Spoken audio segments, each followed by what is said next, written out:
everyone. Myself B. Lakshmi Sudha, Department of Mathematics, DNR College. In this video, we will talking about Mobius function and Euler-Torsion function. Let's see what is the definition of Mobius function. So we define Mobius function for any positive integers mu of n and it takes the value n. If n equal to 1, mu of 1 equal to 1. And if n greater than 1, then n can be written as p1 power a1, p2 power a2 and so on pk power ak, where p1, p2 and so on pk are distinct prime products and a1, a2 and so on ak must be 1. Then mu of n equal to minus 1 whole power k. Otherwise mu of n equal to 0, or if n has a square factor, then mu of n equal to 0. Let's write some of the values of mu of n. When n equal to 1, then mu of 1 equal to 1 by definition itself. When n equal to 2, mu of 2 equal to minus 1, because there is only one prime. Here n equal to 2. So this is a single prime, and by the definition mu of 2 equal to minus 1. When n equal to 3, then mu of 3 equal to minus 1, because there is only one prime. So by the definition mu of 3 equal to minus 1. When n equal to 4,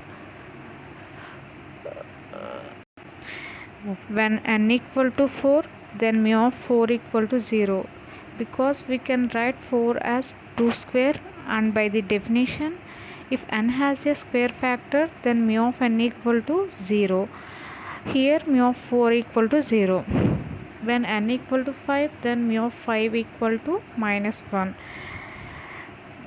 There is only one prime here, n equal to 5. So this is a single prime, and by the definition mu of 5 equal to minus 1. When n equal to 6, then mu of 6 equal to 1. We can write 6 as 2 into 3. There are two primes by the definition of Mobius function, minus 1 whole square, that is mu of 6 equal to 1. When n equal to 7, then mu of 7 equal to minus 1. There is only one prime, n equal to 7. By the definition mu of 7 equal to minus 1. When n equal to 8, then mu of 8 equal to 0. We can write 8 as 4 into 2, and we again write 4 as 2 square into 2. If there is a square factor, and by the definition of Mobius function, if n has a square factor, then mu of n equal to 0. That means mu of 8 equal to 0. When n equal to 9, then mu of 9 equal to 0. We can write 9 as 3 square. By the definition of Mobius function, n has a square factor, then mu of n equal to 0. When n equal to 10, we can write 10 as 5 into 2. There are two primes here. By the definition of Mobius function, mu of 10 equal to minus 1 whole square, that equal to mu of 10 value is 1. Next, theorem on Mobius function. The theorem is mu of n equal to 0 if and only if n has a square factor greater than 1. In this theorem, we are going to prove two parts, that is necessary part and sufficient part. In necessary condition, we are taking mu of n equal to 0 and proving n has a square factor greater than 1. For that, we are taking n equal to p1 power a1, p2 power a2 and so on pk power ak, and also taking ai not equal to 1 and ai belongs to n. We are taking ai values in natural numbers. Already we assume that ai not equal to 1. So remaining possibilities of ai are 2, 3, 4, 5, 6 and so on. So there are two possibilities, either ai is even or ai is odd. So we supposing ai equal to 2l or ai equal to 2l plus 1 for l equal to 1, 2, 3 and so on. If we are running the L values in AI equal to 2L, we get even numbers, or we substitute L values in AI equal to 2L plus 1, we get odd numbers. In these two cases, we want to prove n has a square factor greater than 1. So first we take, if ai equal to 2L, then n equal to p1 power a1, p2 power a2, and so on, pi power ai, and so on, pk power ak. So we already know the value of ai. We substituting the value of ai in n, that is n equal to p1 power a1, p2 power a2, and so on, pi power 2L, and so on, pk power ak. Again we can write n as p1 power a1, p2 power a2, and so on, pi power l whole square, and so on, pk power ak. So we get here n has a square factor, that is pi power l whole square. Now we are taking ai equal to 2L plus 1. In this case, we also prove that n has a square factor greater than 1. If ai equal to 2L plus 1, then n equal to p1 power a1, p2 power a2, and so on, pk power ak. Then substituting ai value in n, then n equal to p1 power a1, p2 power a2, and so on, pi power 2L plus 1, and so on, pk power ak. And we can write n equal to p1 power a1, p2 power a2, and so on, pi power 2L into pi power 1, and so on, pk power ak.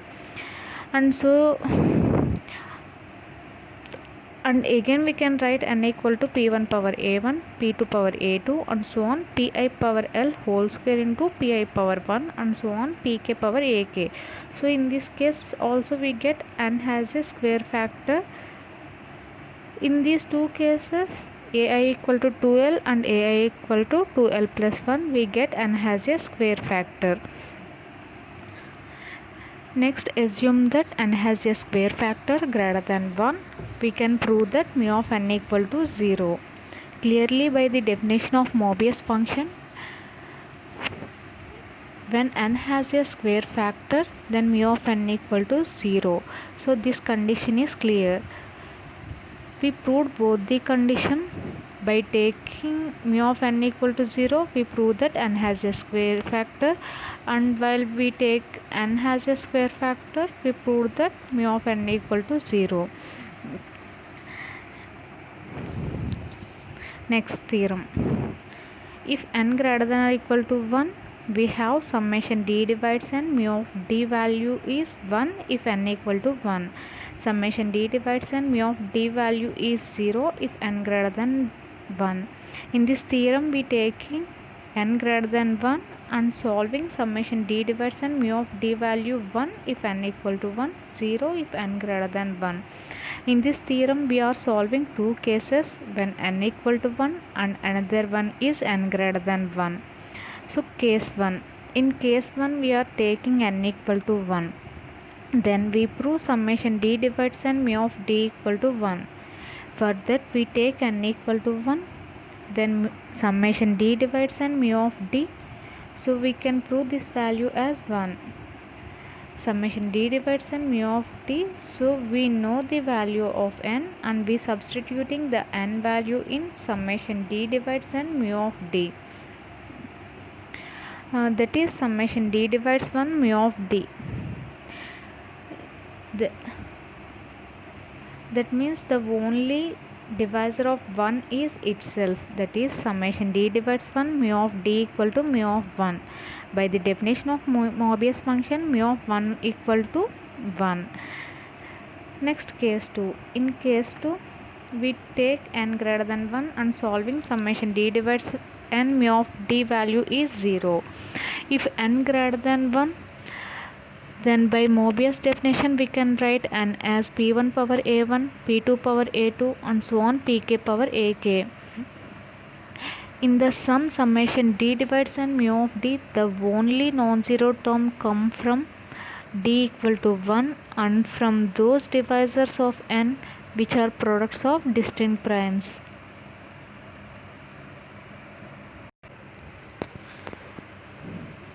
That is summation d divides n mu of d equal to mu of 1 plus mu of p1 plus mu of p2 plus and so on plus mu of pk plus mu of p1 into p2 plus mu of p2 into p3 plus and so on plus mu of pk minus 1 into pk plus and so on plus mu of p1 p2 and so on pk.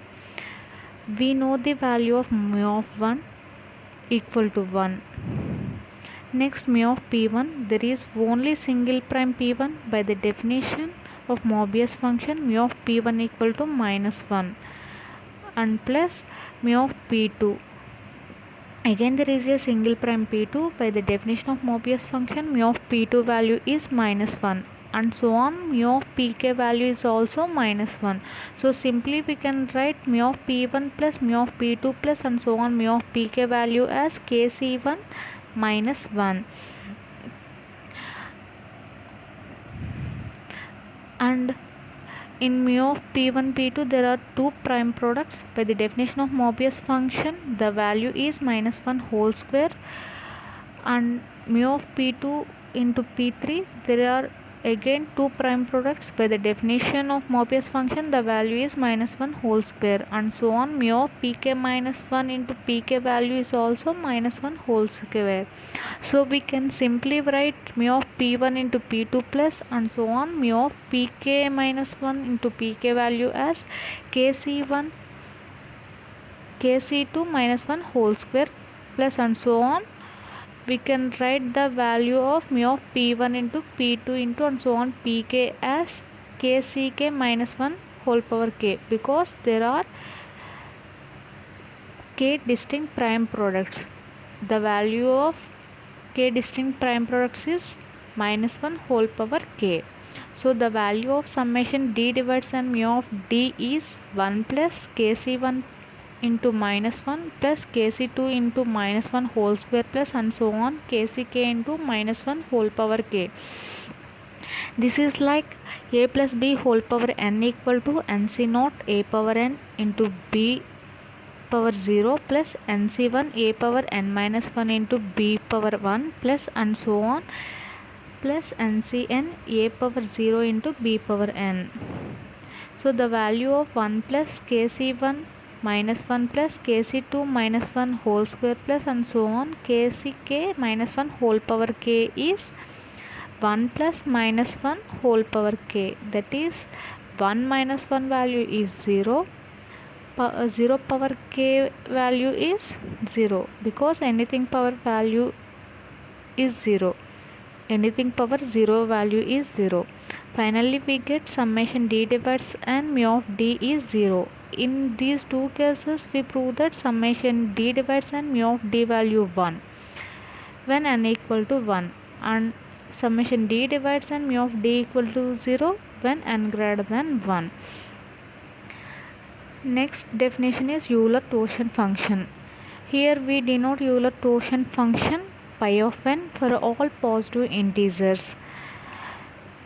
Let's see what is the definition of Euler-Torsion function. So we define Euler-Torsion function for any positive integers pi of n is defined to the number of positive integers not exceeding n which are relatively prime to n, that is pi of n equal to summation k equal to 1 to n 1 torsion, where torsion denotes the sum is exceeding over those k relatively prime to n.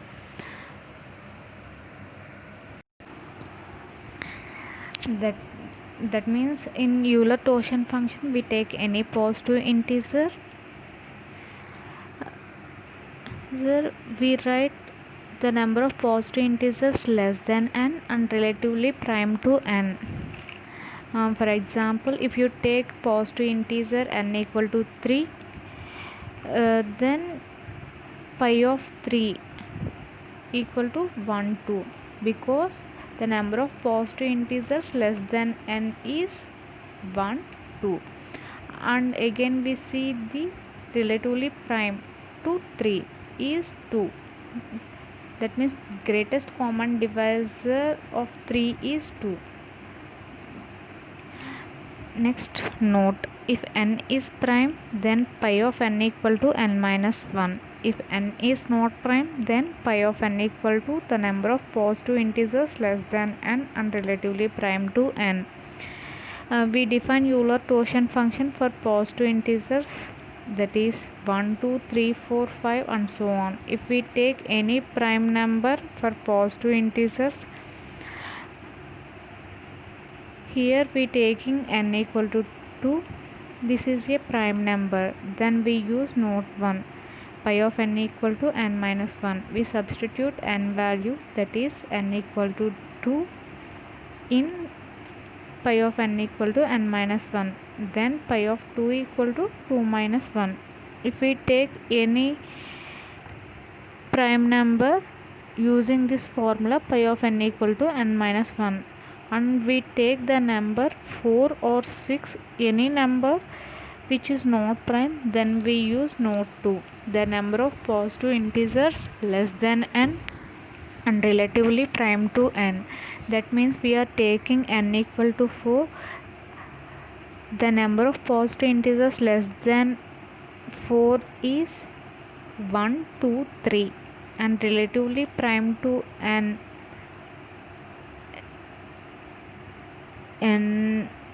equal to 4. That means GCD of 4 is 3.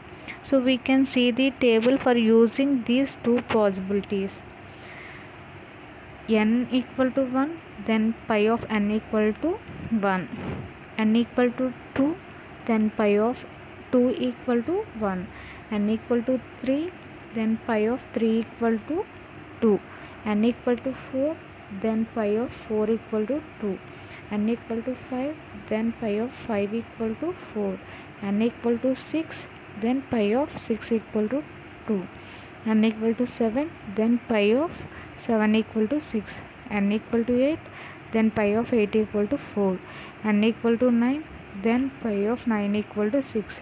N equal to 10, then pi of n equal to 4.